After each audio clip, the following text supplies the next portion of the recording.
həmin o 40-50 ölkənin dünyadakı heç bir qlobal problemin həllinə dəxli yoxdur. Deməli, xalqı aldatmaq, gözdən pərdə asmaq, beynəlxalq təşkilatların içində avtoritar rejim üçün dayaqlar yaratmaq, xalq isə sussun. Onun kanalizasiyası da olmaya bilər.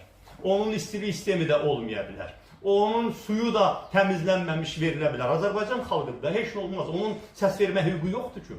Onsuz da onun səs vermə hüququ yoxdur. Onu əlindən alıb Azərbaycan hökuməti. Bax, kilit məsələ də budur. Azərbaycan xalqının səs vermə hüququ əlindən alındığına görə, Azərbaycan xalqının bütün fundamental hüquq və azadlıqlarına əl qoyulduğuna görə, həmin o müstəqil mətbuat susturulduğuna görə, müxalifət, vətəndaş cəmiyyəti baskı altında məhv edildiyinə görə Azərbaycan hökuməti xalqla hesablaşmaya bilir. Ona görə də çox rahatlıqla çıxır bizim hamımızın qarşısına Azərbaycanlıların böyük əksəriyyətinin yoxsulluq içində olduğu bir şəraitdə Afrikaya güzəştli kreditlərdən, Afrikada sosial problemlərin həllindən, Birləşmiş Ərəb Əmirliklərində təhsilin inkişafından, Pakistanın abadlaşdırılmasına milyardların qoyulmasından danışa bilir.